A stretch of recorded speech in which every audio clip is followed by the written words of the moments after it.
अस्सलाम वालेकुम, welcome back to my YouTube channel. तो आज हमारे बेकिंग सेशन का पार्ट 9 है।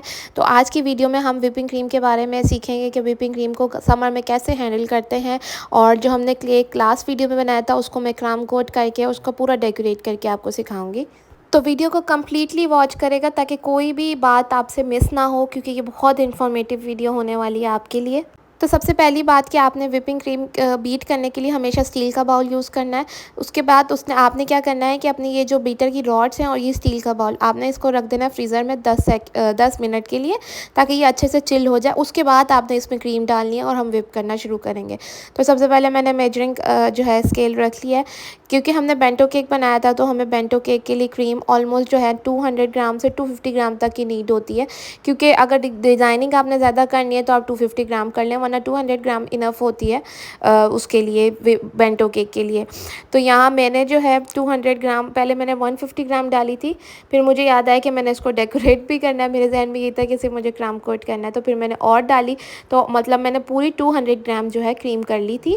तो ये क्रीम जो है मेरी बिल्कुल लिक्विड नहीं है, ये इसमें आइस क्रिस्टल मौजूद हैं, क्योंकि गर्मी है, गर्मी में थोड़ी जो है ना जमी हुई क्रीम ही आपने बीट करनी होती है, ताकि जब आप उसको बीट कर रहे हो ना तो वो टेम्परेचर जब उसका नीचे की तरफ जाएगा तो उससे ये होता है कि उसकी कंसिस्टेंसी ख़राब नहीं होती। तो ये बीटर के रॉड जो है हमारे ठंडे हो चुके हैं, तो बस आप बीटर लगा लेंगे। देखें क्रीम मेरी किस तरह जमी हुई है, तो इतनी भी ज़्यादा जमी हुई नहीं है, बस थोड़ी सी हल्की सी बस सॉफ्ट हुई हुई है बिल्कुल।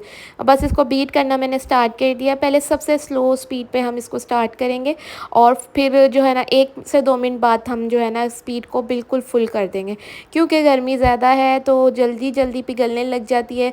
इसीलिए हमें फुल स्पीड पे ही इसको फिर बीट करना शुरू करना है, ताकि वो अच्छे से बीट हो जाए और जल्द से जल्द बीट हो जाए और अपनी कंसिस्टेंसी को लूज़ ना करे।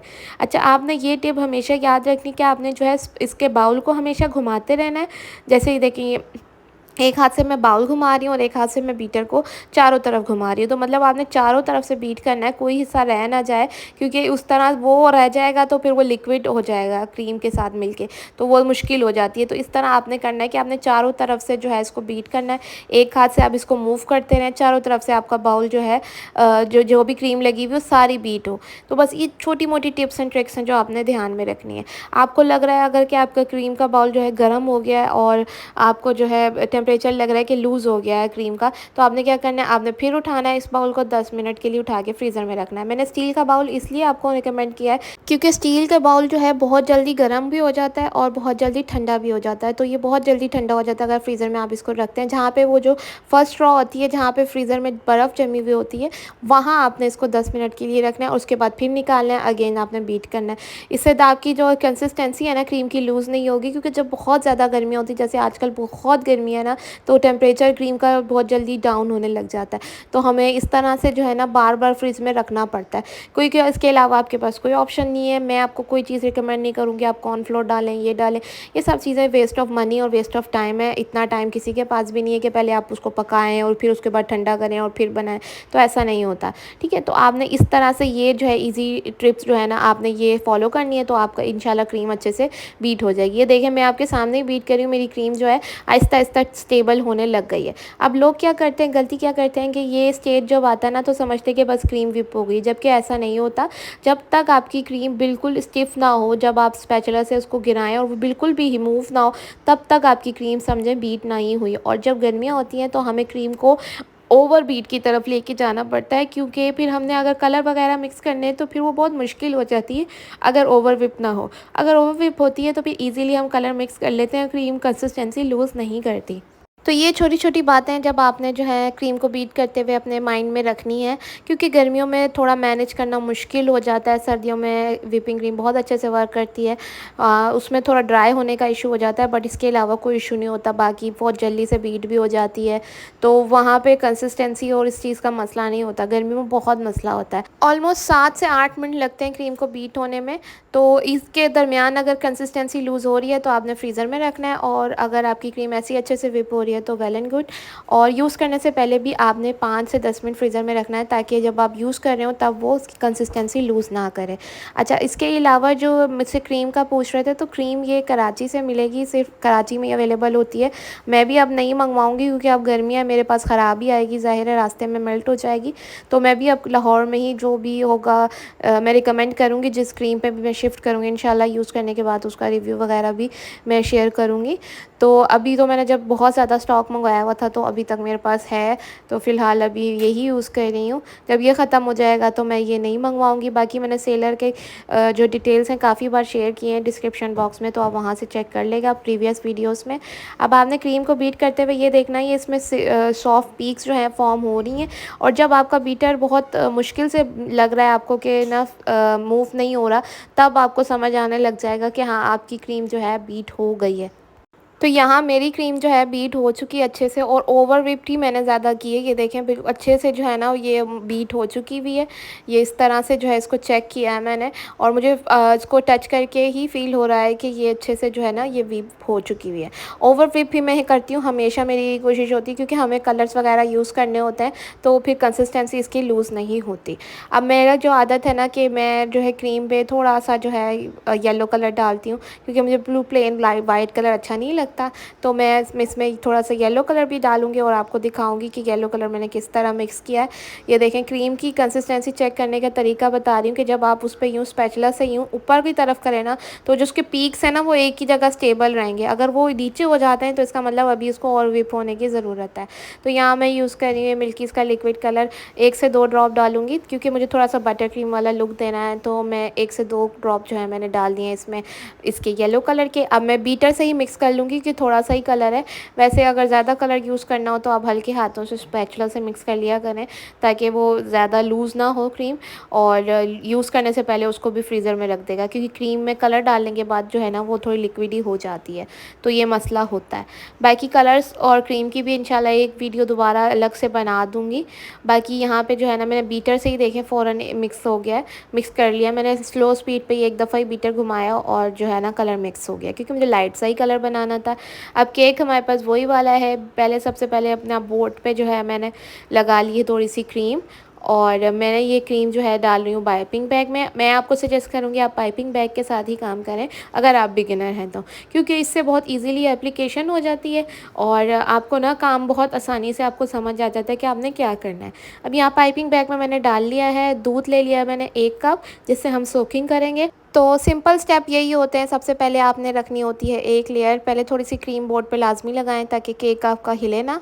उसके बाद आपने क्या करना है, आपने सिंपली करनी है सोकिंग। आप सिंपल शुगर सिरप से भी कर सकते हैं। शुगर सिरप पानी और चीनी को मिक्स करके बनता है। मैं जो है वनीला जो में है केक में मैं जो है मिल्क से ही करती हूँ, या अगर ज़्यादा फ्लेवर इन्हेंस करना हो तो कंडेंस मिल्क में शामिल कर लेती हूँ, तो उससे बहुत ज़्यादा रिच सा फ्लेवर आ जाता है। तो ये आपके ऊपर है कि आपने अपने केक के फ्लेवर को किस तरह से इन्हेंस करना है। ठीक है, अब यहाँ पे मैंने सोकिंग कर ली है, बस ज़्यादा सोक भी नहीं करना आपने, बस इतना करना है कि केक आपका जो है चारों तरफ से आपको लगेगा हाँ ये वेट हो गया है, बस इतना करना है। उसके बाद मैंने सिंपली वाइपिंग बैग से जो है इस तरह से घुमा के जो है मैंने सारी क्रीम लगा ली है। इसके दूसरा तरीका भी होता है, मैं आपको वो भी बताती हूँ। सेकेंड लेयर में क्रीम लगाने के बाद आपने पैलेट नाइफ से जो है सिंपली उसको बस हल्का सा ब्लेंड करना है। चारों तरफ क्रीम लगी है तो इजीली जो है आपका ये ब्लेंड हो जाता है। उसके बाद आपने रखनी है अपनी सेकंड लेयर, सेम उसी तरह आपने जो है सेकंड लेयर रखनी है, अच्छे से प्लेस करनी है, देखना है चारों तरफ से बराबर हो। और उसके बाद आपने क्या करना है, उसके बाद सोकिंग करने से पहले आपने करनी है इसकी साइड से क्रम कोटिंग। ये जो साइड्स पे क्रीम लगी हुई है ना, इसको आपने यूँ साइडों से इस तरह इसमें जो है मर्ज कर लेना है, ताकि ये जो ये आपने देखनी है ये जो एक स्पेस है ना ये आपने पहले ही कवर करना है। सोकिंग करने के बाद केक क्या हो जाता है, फैल जाता है, तो वो फिर जो है ना शेप थोड़ी सी उसकी ख़राब हो जाती है केक की। तो आपने क्या करना है, सोकिंग सेकंड लेयर रखने से पहले, जब सोकिंग करने से पहले जो है ना आपने इस तरह से साइड पे इसकी कवर कर लेना, साइड से आपकी क्रम कोटिंग होती जाएगी। ठीक है, अब आपने इसको सोक करना है। ठीक है, ये टिप्स इसलिए मैं आपको बता रही हूँ ताकि आपका केक जो है ना डी शेप और जो टेढ़ा मेढ़ा सा हो रहा होता है ना, वो इस वजह से हो रहा था क्योंकि सोकिंग करने के बाद ना केक थोड़ा सा अपनी शेप चेंज करता है, थोड़ा फैल जाता है, तो वो नीचे वाली शेप छोटी और ऊपर बड़ी ऐसे लगने लग जाता है। तो फिर वो जब आप बिगिनर हो ना तो फिर आपको समझ नहीं आता कि ऐसा क्यों होता है। तो ये वक्त के साथ साथ आपको चीज़ें पता चलती हैं। अब यहाँ पे मैंने ये आपको तरीका दूसरा बताया कि आपने सिर्फ अपना हाथ एक जगह रखना है और दूसरा आप टर्न टेबल को घुमाते जाना है। इस तरह भी आपका इजीली चारों तरफ क्रीम लग जाएगी। अब उसी तरह सिंपली जो है इसको हम ये देखें स्प्रेड कर लेंगे। अब ये साइड्स पे जो क्रीम आती है उसी से हम क्रम कोटिंग करते हैं, तो ये कोई भी क्रीम जो है वेस्ट नहीं होती है। अब इसी तरह हम इस पर थर्ड लेयर रखेंगे। अपनी लेयर रखते हुए हम देख लेंगे कि चारों तरफ से इक्वल है, कहीं से ऊपर नीचे तो नहीं है। तो इस तरह से फिर हम हाथों से जो है इसको प्लेस कर देंगे। अब हमने इस पर क्या करना है, हमने अब इसको साइड से कवर करना है पहले, उसके बाद हम ऊपर जो है सोकिंग करेंगे, सेम जैसे मैंने आपको सेकंड लेयर में बताया था। अभी क्रीम जो है इवनली अप्लाई नहीं हुई है, देखेंगे थोड़ा सा केक इस तरफ हो रहा है, तो मैंने इसको हाथ से सीधा कर लिया है। तो ये आपने खुद देखना होता है अपनी केक की शेप को, कि आपको लग रहा हो थोड़ा ऊपर नीचे हो रहा है, तो वो क्रीम की वजह से भी हो रहा होता है, और कभी जो है थोड़ा वो सोकिंग करने की तरफ भी ऐसा हो जाता है। तो आपने ये लेना है अपना जो है स्क्रैपर, और आपने उससे जो है इसको ब्लेंड करना है, क्रीम को स्क्रैप आउट करनी है एक्स्ट्रा क्रीम। तो आपको पता चल जाएगा आपकी शेप क्रीम की वजह से ख़राब हो रही है, या आपका केक का जो लेयर है वो थोड़ा इधर उधर हो रहा है। तो अब आपने क्या करना है, अब ये आपने तीसरी लेयर को साइडों से क्रम कोट कर लिया। अब आपने बस ऊपर वाली लेयर को करना है सोक। उसके बाद आपने जो है फिर से थोड़ी सी क्रीम ऊपर अप्लाई करनी है, और अब इसी से हम जो है बाकी की क्रम कोटिंग भी कर लेंगे ऊपर की सारी। तो इसी तरह जो है जैसे पहले स्प्रेड की थी क्रीम, वैसे ही स्प्रेड कर लेंगे, और सारी चारों तरफ से जो है ना इसको कवर कर लेंगे। इसके बाद हम क्या करेंगे, स्क्रैपर से जो है हम अपने एक्स्ट्रा क्रीम को रिमूव कर लेंगे। देखें एक्स्ट्रा क्रीम सारी आ जाएगी। बाकी पैलेट नाइफ से जो है हम जो ये साइडों पे क्रीम आ रही है ना, उसको अंदर की तरफ इस तरह से स्प्रेड कर लेंगे। तो हमारी जो ये शार्प लाइंस आती हैं ना, शार्प एजेस आते हैं, वो यहीं से स्टार्ट हो जाते हैं क्रम कोटिंग से। अगर क्रम कोटिंग में आपने इस तरह से फिनिशिंग से क्रम कोटिंग की हो, तो आपके जो है ना एजेस फिर बाद में फाइनल कोटिंग में भी बहुत अच्छे से शार्प बनते हैं। तो ये इस तरह से जो है मुझे जहाँ लग रहा है कि क्रीम जो है स्पंज नज़र आ रहा है, वहाँ मैं हल्की हल्की उसी क्रीम से इसको जो है लगा रही हूँ, क्रम कोट कर रही हूँ। बट क्रम कोटिंग करने के बाद आपके पास अगर टाइम है तो केक को आप अच्छे से ओवरनाइट रखें, चिल करें, और ज़्यादा अच्छे से आप फिर अगले दिन क्रीम अप्लाई कर सकते हैं। बाकी अगर टाइम नहीं है तो आप 1 घंटा जो है 1 घंटा तो लाजमी इसको रेस्ट दें, क्योंकि इसके बाद जो है ना अगर आप फिर रेस्ट दे के करते हैं ना, तो फिर आपके कोई भी क्रम्स नहीं आते हैं, वरना आपके क्रम्स आना शुरू हो जाते हैं अगर आप उसी टाइम शुरू कर देते हैं। तो आपकी फाइनल आइसिंग भी प्यारी नहीं होती। अब उसी पाइपिंग बैग में जो है मैंने क्रीम भर ली है। मैंने केक को रेस्ट दे दिया था आधे घंटे का, क्योंकि वीडियो बनानी थी, तो मैंने जल्दी इसको इतना लंबा रेस्ट नहीं दिया, वरना आपने जो है 1 घंटे लाजमी रेस्ट देना है। ठीक है, अब यहाँ पे मैंने क्रीम आपने देख ली किस तरह से अप्लाई की है, चारों तरफ से जो है केक को कवर कर लिया क्रीम के साथ। अब हमने क्या करना है, अब हमने सबसे पहले पैलेट नाइफ से ऊपर से जो है क्रीम को प्लेन करना है। एक हाथ से मैं टर्न टेबल घुमा रही हूँ, और एक हाथ से जो है मैं पैलेट नाइफ से ऊपर से जो है इसको पूरा प्लेन कर रही हूँ।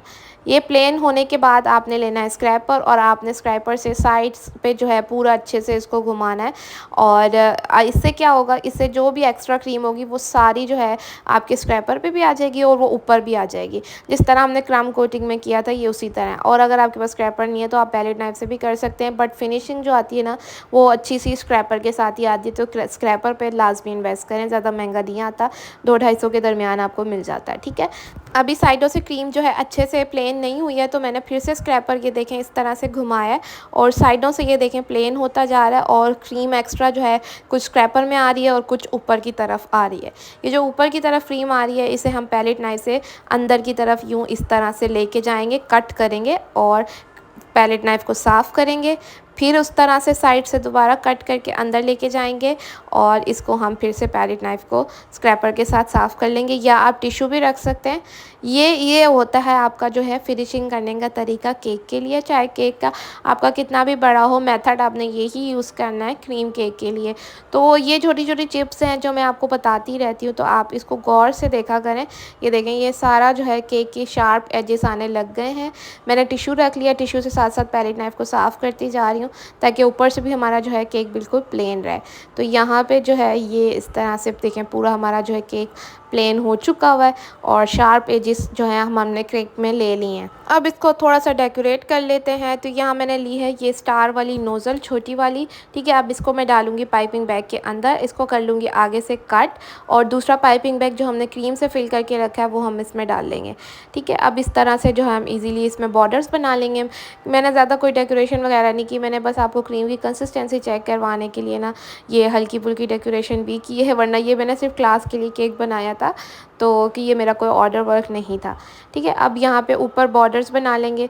अच्छा, इसमें जब आप पाइपिंग बैग में और नोज़ल डाल के जब आप ये डेकोरेशंस कर रहे होते हैं ना, तो आपने प्रेशर जो डालना होता है ना, वो आपने अपनी उंगलियों से, अपने थंब से डालना होता है। ठीक है, इस तरह से या मेरा हैंड की मूवमेंट चेक कर रहे हैं तो आपने ये इस तरह से जो है इसको हमेशा यूज़ करना होता है, ऊपर की तरफ से। कुछ लोग क्या करते हैं, वो सामने की तरफ से यूज़ करते हैं, तो उसकी वजह से वो डिज़ाइन आपका सही से पाइप नहीं होता। तो ये देखिए मैंने इस तरह ईज़िली जो है साइड पे इसकी पाइपिंग कर ली है। अब नीचे वाले पे भी मैं पाइपिंग कर लूँगी। अगर क्रीम आपकी अच्छे से विप हुई हो ना, तो आप पाइपिंग बहुत आसानी से कर लेते हैं। बस मसला यही होता है कि आपकी क्रीम अच्छे से विप ना हो तो फिर आपसे पाइपिंग भी नहीं होती, जो क्वेश्चन आता है मेरे पास ज़्यादा। अब मैं ये इस तरह से साइड से ऐसी झालर बना लूँगी। मेरे पास क्रीम बच गई थी तो मैंने कहा इसको वेस्ट ना करूँ, केक पे ही यूज़ कर लूँ। तो बस ऐसे ही मैंने थोड़ा बहुत इस पर डेकोरेशन ऐवी कर ली।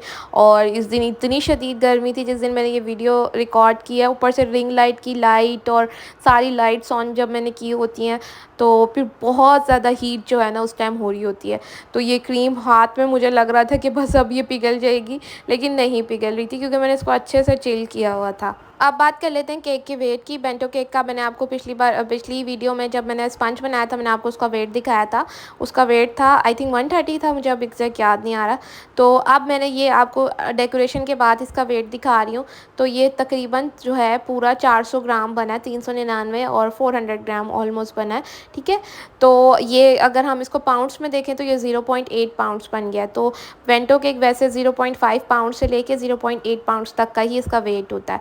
ठीक है, अब मैंने यहाँ बोर्ड का भी वेट कर लिया ताकि बोर्ड का वेट हम एक्सक्लूड कर दें इसमें से। तो वो बोर्ड का वेट जो है 56 ग्राम है। तो 400 ग्राम में से आप 56 हटा लें तो वो आपका जो है ऑलमोस्ट बन जाता है 400 ग्राम माइनस 56, 344 ग्राम का आपका ये बेंटो केक रेडी हो गया। ठीक है, सोकिंग और सब चीज़ों को मिलाकर। तो ये केक अगर आप इस पर और डेकोरेशंस होती हैं तो वो आप अपने हिसाब से, उसी हिसाब से केक का वेट भी बढ़ जाता है। तो मैंने आपको इसके वेट के हिसाब से भी गाइड कर दिया। बेंटो केक के वेट के हिसाब से बड़ी मेरे पास क्वेरीज आती हैं, तो मैंने वो भी आपको गाइड कर दी हैं। इंशाल्लाह आपको जो है आगे की वीडियोस भी बहुत ज़्यादा हेल्पफुल मिलेंगी। बाकी आपने मुझे कमेंट सेक्शन में लाजमी बताना है कि आपको ये वीडियो सीरीज़ कैसी लग रही है। अब तक के लिए इतना ही, मिलते हैं इंशाल्लाह नेक्स्ट वीडियो में, तब तक के लिए अल्लाह हाफ़िज़।